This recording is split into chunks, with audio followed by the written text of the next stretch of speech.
You've probably heard of a judge in the legal sense, but in the original Hebrew, the word actually means savior, ruler, and leader.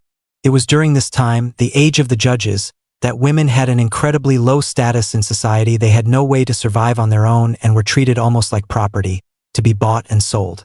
And yet, there was a woman, the only female judge in the entire book of Judges. At the time, the Canaanite king Jabin had been brutally oppressing the Israelites for 20 long years. The nation was falling apart, and war was a constant nightmare. It wasn't until she came along that Israel was finally saved. Her name was Deborah, the prophetess. Just try to imagine it. An era with no king, no central government, and people being crushed by their enemies on all sides. The entire country was in chaos. It was every man for himself, faith was growing cold, and morale was at rock bottom. And right in the middle of this unstable, dangerous time, there was a woman, sitting under a palm tree, who would become the judge, leader, and spiritual lighthouse for the entire nation through her incredible wisdom and unshakable faith. She didn't rely on swords or political power, she relied on a calling from God, and the sheer guts of her faith to rescue Israel from the iron grip of its enemy. What's even more amazing is that she didn't just deliver prophecies from God. She actually commanded a military operation, inspired a hesitant male general, and led them to a victory that, humanly speaking, is completely unexplainable. And the final blow of the war? It was delivered by another, seemingly insignificant woman.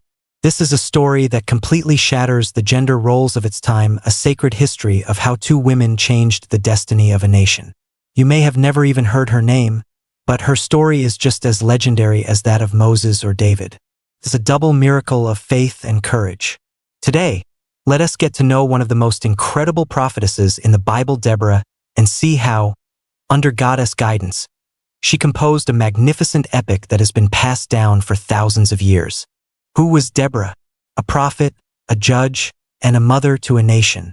When you hear the word prophet, you probably think of the heavy hitters like Moses, Elijah, or Isaiah, all men, right? But the Bible actually features several female prophets, and the most iconic of them all is our hero today, Deborah. She wasn't just a prophet, she was also a judge, and was even called a mother in Israel. Her combination of roles was, for the ancient world of faith, basically the ultimate triple threat. When we first meet Deborah at the beginning of Judges, chapter 4, the Bible describes her like this. Now Deborah, a prophet, the wife of Lapidoth, was leading Israel at that time. This sentence might sound plain, but it's packed with shocking information. In the Israelite society of her day, women were typically confined to domestic roles and were rarely seen in public leadership. Yet, Deborah broke every mold by holding three distinct titles: prophet, judge, and wife. And this wasn't just some honorary title, she had real authority and was deeply respected by the people. First, as a prophet, Deborah was God's spokesperson. She could hear God's voice and communicate his will to the people. Back then, there was no Bible as we know it, no organized churches, no systematic religious ceremonies. People depended entirely on prophets like her to show them the way in the midst of chaos. The fact that Deborah had such sharp spiritual perception shows she had a deep, intimate relationship with God. She wasn't panicking like everyone else, and she didn't get her position through her family line or military might. She rose to leadership because she genuinely heard God's voice and obediently and firmly answered his call. Second, as a judge, she was responsible for the nation's legal and governmental affairs. You can just picture it.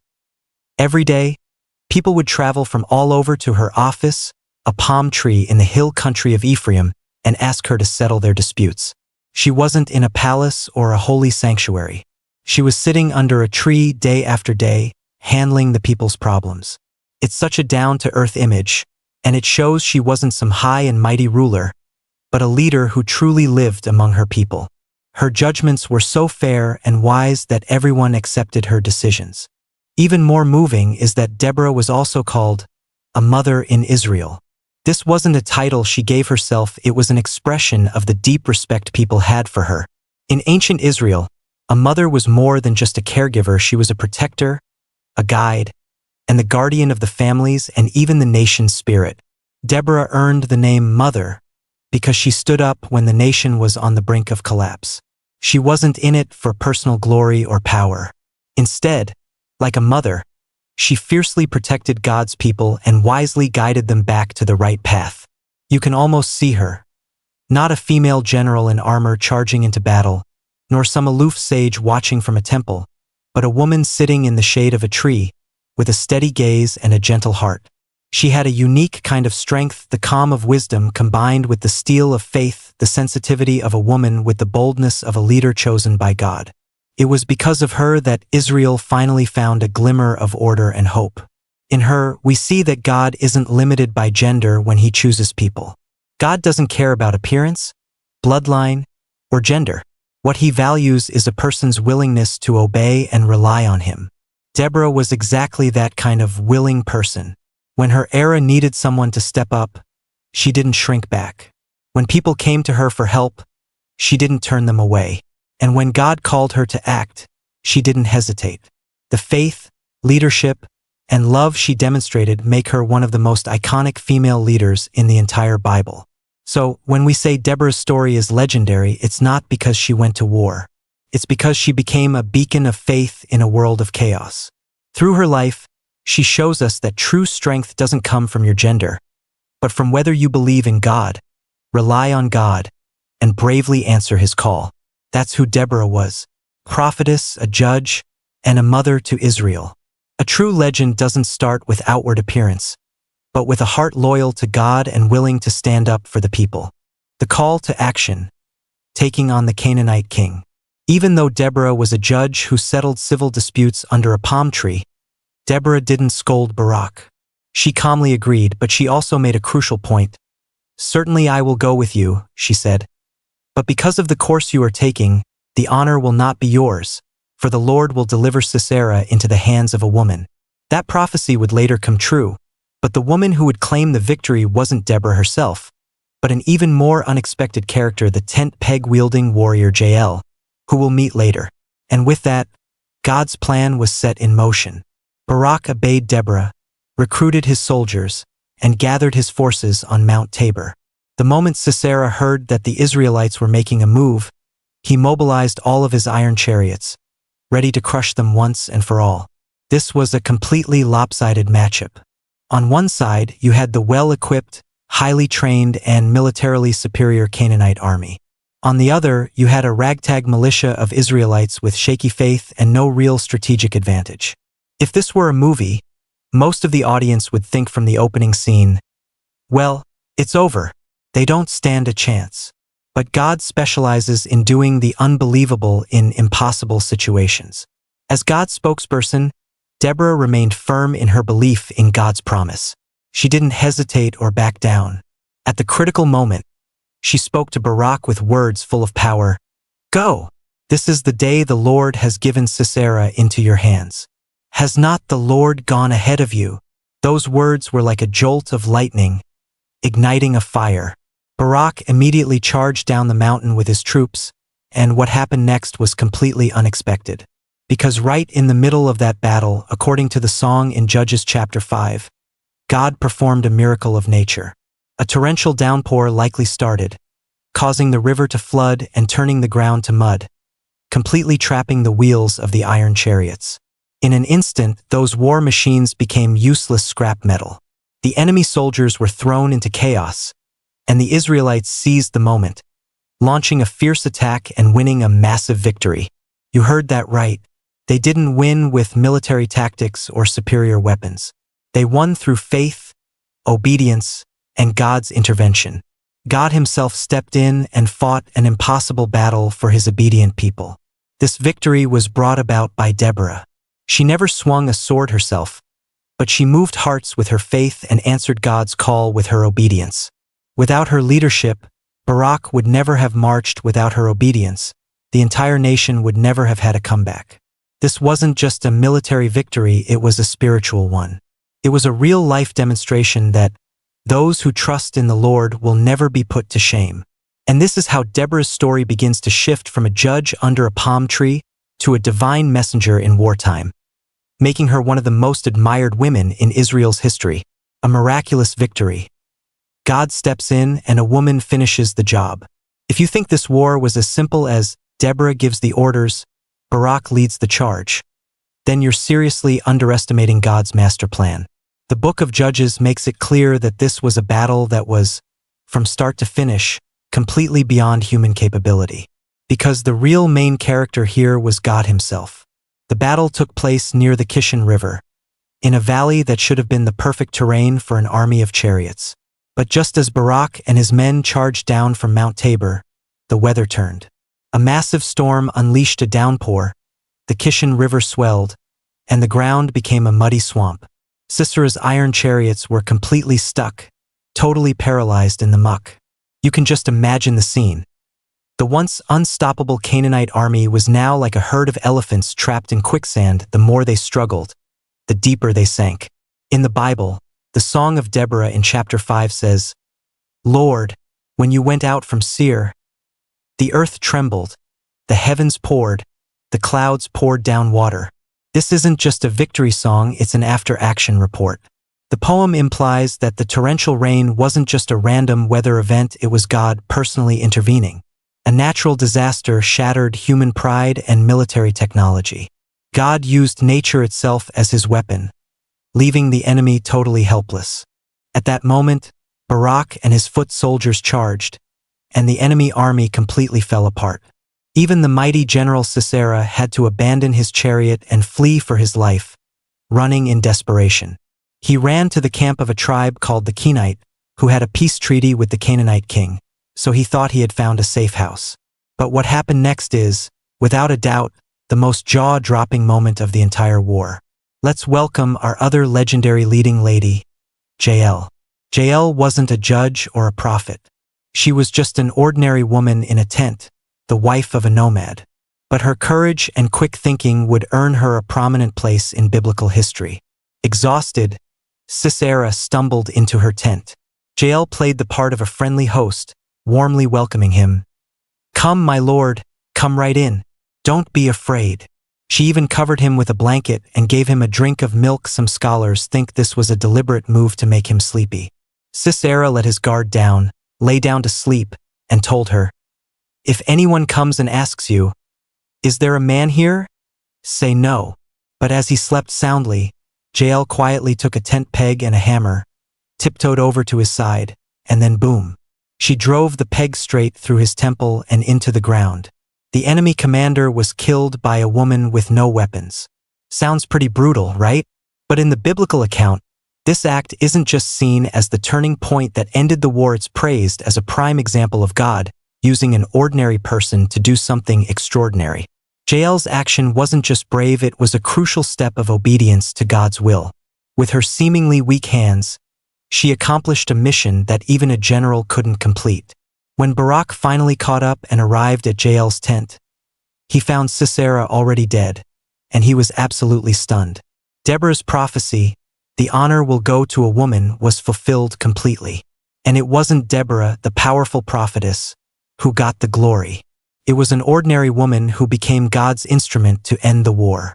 The victory in this battle wasn't won through brilliant military strategy or by outnumbering the enemy. The reason for their success can be summed up in 4 words. God fought for them. On that day, the Israelites were finally freed from 20 years of oppression.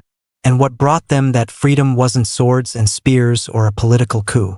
It was a combination of 3 seemingly impossible forces. A female prophet sitting under a palm tree, a general whose faith wavered but who ultimately obeyed, and a housewife with a tent peg.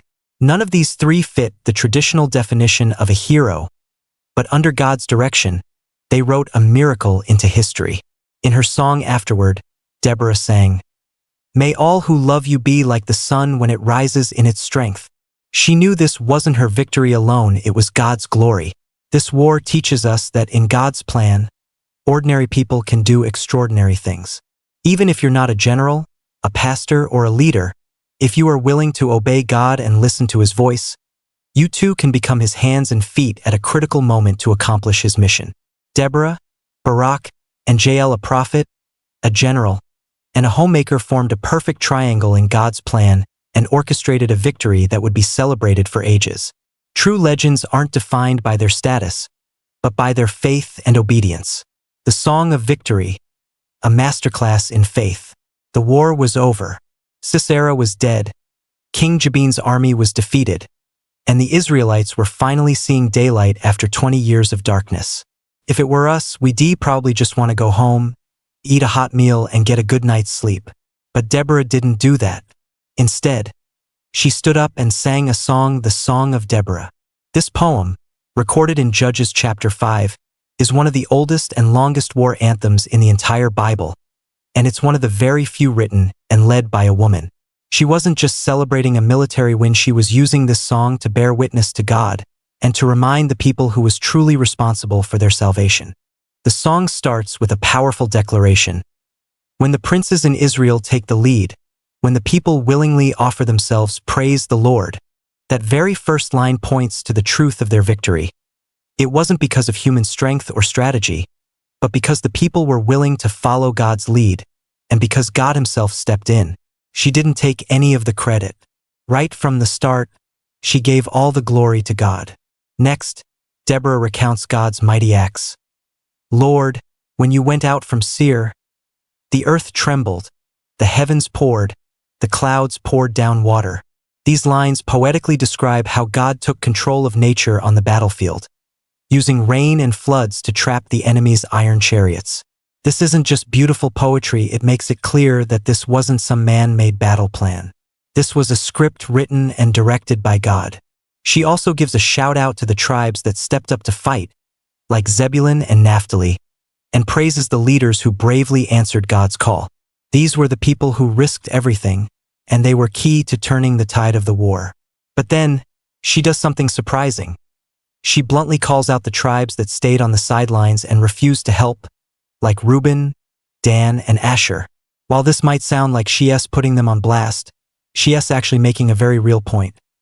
In a spiritual battle, staying neutral is the same as running away, and staying silent is the same as turning your back.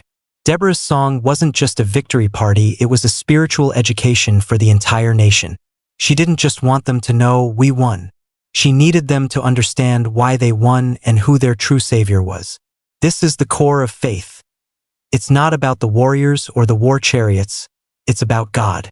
But the most stunning part of the whole song is her praise for Jael, the woman who killed Sisera. Most blessed of women be Jael, the wife of Heber the Kenite. Her hand reached for the tent peg, her right hand for the workman's hammer. At her feet he sank, he fell, there he lay. This passage doesn't just praise Jael's courage and decisiveness, it once again highlights that the real hero of this battle wasn't a traditional powerful figure, but a seemingly ordinary housewife. Deborah didn't look down on her because she wasn't a general or a prophet. Instead, she honored her with the highest praise, calling her most blessed of women. This is the ultimate affirmation for anyone who is willing to be used by God. Your status doesn't matter, only your faith. And toward the end of the song, there's another unexpected scene. With an almost theatrical flair, Deborah describes Sisera's mother at home, anxiously watching from her window, waiting for her son's return. She even imagines him coming back with spoils of war and beautiful women. But she has no idea that her son is already dead, lying in a tent, killed by a woman. This part might seem harsh, but it's full of dramatic tension. It's a stark reminder that pride and violence will ultimately face God's judgment.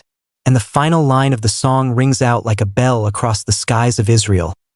So may all your enemies perish, Lord, but may all who love you be like the sun when it rises in its strength. This isn't just a simple blessing, it's a declaration of faith. Through her own experience, Deborah was telling all of Israel, if you are willing to listen to God, love God, and rely on God, then even the smallest person can shine like the sun. But if you stand against God, it doesn't matter how powerful you are or how advanced your weapons are, you are destined to fall. The Song of Deborah is so much more than a victory anthem. It's the story of a nation's spiritual reawakening, a collective return to faith. It's a textbook on faith, written for her people by a mother, a prophet, and a judge. And it's still sung today because it's not just about a past war. It's a reminder to us all. When we fight for God, God will fight for us. And when we are willing to stand up, even if we feel insignificant, we can become a turning point in history. What this means for us today. Lessons from Deborah's life. When we finish reading Deborah's story, we might just think, wow, this woman was incredible. From judging cases under a palm tree to inspiring a general to go to war, and then writing one of the most powerful victory songs in history, she seems like she could do it all. But we have to remember, this isn't a historical drama or a fantasy novel. This is a real account from the Bible. And that means it's not just her story, it's full of reminders and lessons for us. The first lesson is this: God doesn't choose people based on gender, status, or position. He looks at the heart. Deborah wasn't born into nobility. She had no military background, and in a deeply patriarchal society, the very fact that she was a judge was a miracle in itself. But that's what makes her story so powerful. She was a vessel chosen by God, not because she was exceptionally strong, but because she was exceptionally willing. She had a heart that obeyed God, ears that could hear His voice, and the courage to take on responsibility. The people God uses aren't always the most impressive, they're the ones most willing to answer His call. Bringing that to today, we might feel like we're just an ordinary person. We don't have a fancy title or a spotlight on us, and we might even feel invisible in a crowd. But Deborah's story teaches us that in God's eyes, if you're willing to trust Him, there's no such thing as just. The second lesson: God's work is often completely unexpected, but it's always incredibly wise. God didn't send an army of angels to save Israel. He didn't pick some muscle-bound hero to be the leader. Instead, He chose a female prophet to command the nation and had a housewife deliver the final blow that ended the war. This goes against all our normal logic, but it perfectly showcases God's brilliant plan. We often look at our problems through the lens of human logic and think, that's not reasonable, that's too hard, or it can't be done. But God's actions often flip the script right when we think something is impossible. Just like with Deborah facing those iron chariots, who could have predicted that a rainstorm would be the key to victory?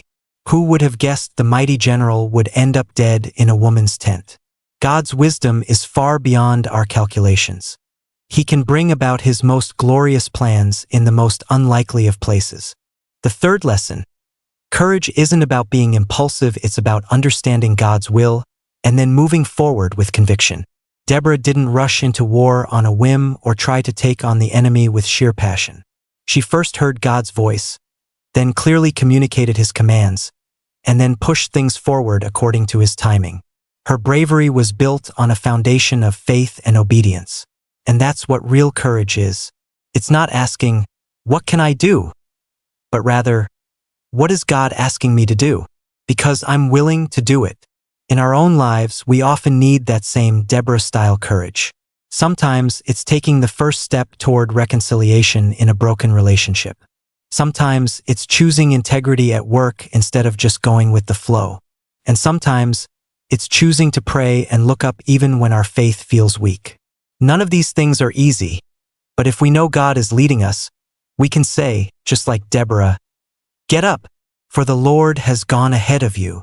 The fourth lesson: obedience is the starting point for miracles. If Barak hadn't obeyed Deborah's command, he might never have become the hero who led 10,000 men.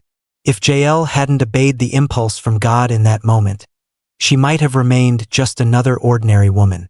But they both, at a critical moment, obeyed God's plan, and as a result, they became a part of history. Obedience isn't always glamorous. It can mean swallowing your pride, giving up your own plans, and dealing with pressure from people who don't understand. But it's the only way to walk with God. Deborah's story shows us that obedience isn't about resigning yourself to fate, it's about choosing to believe that God is in control and allowing yourself to be used in His perfect timing.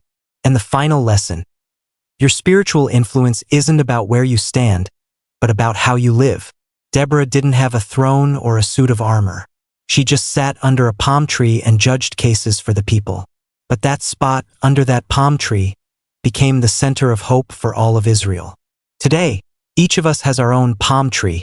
It might be our family, our office, our church, or our circle of friends.